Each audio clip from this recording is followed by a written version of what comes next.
Good morning students. Next हमारा example है 1.6। मैंने आपको 1.5 तक के एग्जाम्पल्स कराए थे। आज हम नेक्स्ट एग्जाम्पल करते हैं 1.6। ये एग्जाम्पल आप लोगों ने ही सॉल्व करना है। मैं बस आपको इसकी स्टेटमेंट और इसका सॉल्यूशन जो है बस एक ओवरव्यू दूंगी। इजी है, बस इसकी जो स्टेटमेंट है वो थोड़ी सी टिपिकल मुझे लगा मे बी, तो हम इसकी स्टेटमेंट डिस्कस करते हैं। देखो फर्स्ट पार्ट में वो हमें क्या बोल रहा है, control chart for X bar and R maintained on dissolve iron content of a certain solution in parts per million, that is ppm। तो वो हमें कह रहे हैं कि हमने एक कंट्रोल चार्ट बनाया एक्स बार और आर का, जो टोटली हमारा किस पे मेंटेन कर रहा है, एक ऐसा सॉल्यूशन जिसमें हमारे कुछ डिसॉल्व आयरन कंटेंट है। डिसॉल्व आयरन यानी कि कोई भी लाइक हिंदी में अगर कहें तो घुला मतलब जैसे पिघला हुआ लोहा जो होता है ना, वो उसका कंटेंट, यानी कि वो हमारे किसी एक सर्टेन सॉल्यूशन में है। किस क्वांटिटी में है, पार्ट्स पर मिलियन के अकॉर्डिंगली, ठीक है ना। तो हमने जो कंट्रोल चार्ट मेंटेन किया है एक्स बार और आर का, उसमें हमारे पास जो भी सॉल्यूशन हमने तैयार किया है उसमें कुछ कंटेंट हमारा डिसॉल्व आयरन का भी है पार्ट्स पर मिलियन के according, that is your ppm। After 2.5 hourly samples have been drawn and analysed, यानी कि 2.5 आवर्स के बाद जो हमारे सैंपल्स हैं वो हमारे क्या हुए हैं, ड्रोन यानी कि तैयार हो गए हैं। ड्रोन को हिंदी में हम क्या बोलते हैं, तैयार होना। इट मीन्स कि 2.5 आवर्स के बाद हमारे सैंपल्स जो हैं वो रेडी हो गए हैं और उसके बाद हमने उनको एनालाइज किया अपने सैंपल्स को। So the data is organised into 25 सब ग्रुप्स ऑफ 5 मेजरमेंट ईच। कि उसके बाद हमने क्या किया, अपने डाटा को इस अकॉर्डिंगली ऑर्गेनाइज किया कि वो हमारे 25 सब ग्रुप्स में डिवाइड हो गए हैं और 5 मेजरमेंट ईच हम कर रहे हैं। इट मीन्स एन की वैल्यू अगेन आपके पास क्या है, यहाँ पे 5 है। सो maintaining the time order of sampling, हमने क्या किया, उसको मेंटेन किया। तो इन सब की डाटा के अकॉर्डिंगली हमारे पास जो एक्स बार का समीशन है, देखो हमें ना यहाँ पे जो सैंपल्स हमारे पास जो ये सब ग्रुप्स हैं उनकी सारी की सारी मीन हमें अलग अलग सेपरेटली नहीं गिवन है, हमें उनका टोटल समीशन ही दे दिया है। सो फ्रॉम दीज डाटा उन्होंने हमें कहा कि समीशन ऑफ एक्स बार हमारे पास क्या गिवन है, 390.8। सेम फॉर द रेंज का समीशन हमें कितना दिया हुआ है, 84। तो हमें जस्ट सिंपली क्या करना है, find the values of the 3 sigma control limit for X bar and the R chart. हमें बस सिंपली क्या करना है, 3 सिग्मा कंट्रोल लिमिट की वैल्यूज को फाइंड आउट करना है।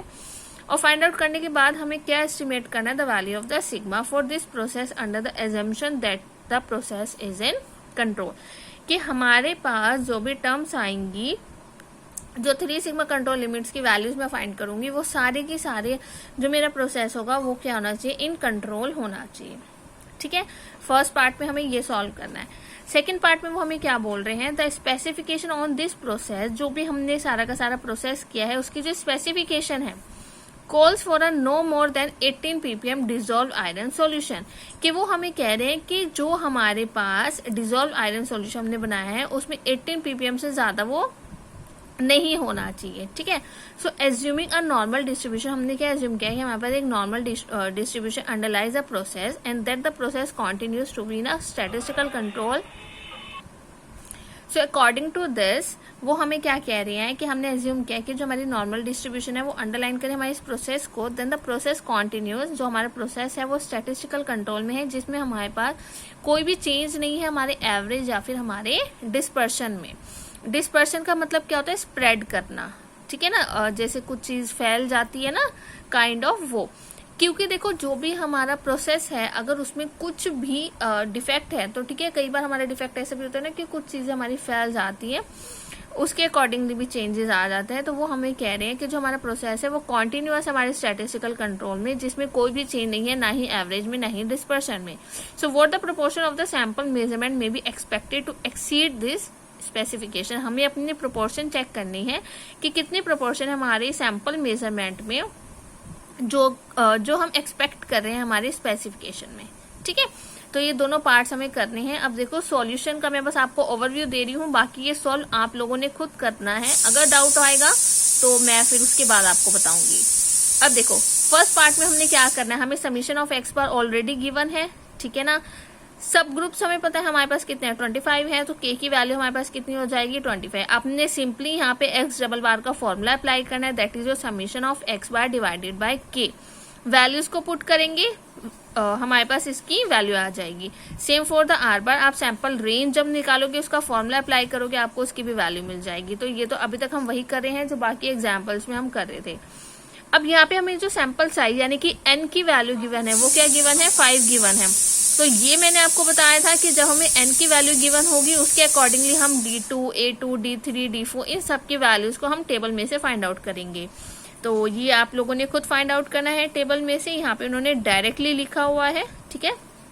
आफ्टर दिस आपको कंट्रोल लिमिट्स फाइंड आउट करनी है x बार चार्ट और r चार्ट के लिए। अपर कंट्रोल लिमिट का फॉर्मूला बता चुकी हूँ, लोअर कंट्रोल लिमिट का फॉर्मूला भी मैं आपको बता चुकी हूँ for the x bar chart and for the range chart 2। तो आपने दोनों के लिए ही अपना फॉर्मूला यहाँ पे अप्लाई करना है और वैल्यूज को पुट करना है और उनकी वैल्यूज को फाइंड आउट करना है। तो आपने इस एग्जाम्पल में कोई भी चार्ट नहीं बनाना है, हमें यहाँ पर सिर्फ वैल्यूज को फाइंड आउट करना था। आफ्टर दिस हमें क्या फाइंड करना था, the estimate of the process यानी कि standard deviation that is sigma is given by, sigma का फॉर्मूला हमें क्या था, are bar upon D2। Are बार की वैल्यू आप निकाल चुके हो, D2 आपको पता है, तो हमारे पास यहाँ पर क्या आ जाएगा, सिग्मा की वैल्यू, ठीक है। तो ये आपका सिंपली फर्स्ट पार्ट था, ये अभी तक आप लोग कर ही रहे थे। Now the second one is, now we want the probability कि हमारे पास, देखो हमें क्वेश्चन में सेकेंड पार्ट में क्या बोला था कि जो हमारा डिजोल्व आयरन है वो 18 ppm से ज्यादा नहीं होगा। सो मैंने यहाँ पे क्या लिया, x is greater than equals to 18। Now where x is a normally distributed, यहाँ पर x आपके पास क्या है, नॉर्मली डिस्ट्रीब्यूटेड है, क्योंकि ये हमें उन्होंने बताया हुआ है कि हमने यहाँ पे एज्यूम किया है कि this one is your normal distribution, ठीक है ना। सो यहाँ पे हमने क्या लिया फिर, नॉर्मली डिस्ट्रीब्यूटेड। तो x यहाँ पे क्या हमारा नॉर्मल डिस्ट्रीब्यूटेड है, जिसमें मीन हमने क्या लिया है, mu, and the standard deviation is your sigma. तो इट मीन्स अभी हमने यहाँ पे म्यू यानी कि x डबल बार फाइंड आउट किया है, दैट इज योर 15.632। तो हमें x डबल बार की वैल्यू भी पता है, हमें सिग्मा की वैल्यू भी पता है। तो बस हमने यहाँ पर क्या चेक करनी है, अपनी स्पेसिफिकेशन। स्पेसिफिकेशन के लिए हमें पता है हमारे पास क्या टर्म है यहाँ पे, probability of x greater than equals to 18। इसको हम कैसे फाइंड आउट करते हैं आपको पता ही है, नॉर्मल डिस्ट्रीब्यूशन में कि probability of z is greater than equals to 18 के लिए हम करें तो 18 minus x double bar that is your mean divided by the sigma. इसको आप कैलकुलेट करोगे, ये वाली टर्म आ जाएगी, 638 है तो हम इसको कन्वर्ट कर सकते हैं, दैट इज योर 64। उसके बाद आपने इसको सॉल्व करना है, ये सारा का सारा पार्ट आपके लिए है, ठीक है। तो यहाँ से हमें पता चल जाएगा, हेयर 5.05% ऑफ द सैंपल्स में be expected to exceed the specification limit of the 18 ppm। तो यहाँ पे हमारे पास एक मतलब ऑलमोस्ट अराउंड 5.05% का हमारे पास है, ठीक है, सैंपल्स जो हमने लिए हैं जो एक्सीड करे हमारे स्पेसिफिकेशन को, ठीक है। तो ये जितना भी कैलकुलेटिंग पार्ट है ये आप लोगों ने खुद से सॉल्व करना है, और अगर इसमें आपको कोई डाउट आता है देन यू कैन आस्क। आज आप लोगों का ये वर्क है एग्जाम्पल नंबर 1.6 का, ये एग्जाम्पल आप लोगों ने सबने सॉल्व करना है और ग्रुप में मुझे इसको सेंड करना है। जो भी बच्चा मुझे नहीं सेंड करेगा मैंने उसकी अटेंडेंस मार्क नहीं करनी है। So please complete your work and send me in the group, and also write your name and roll number in the comment box. Thank you.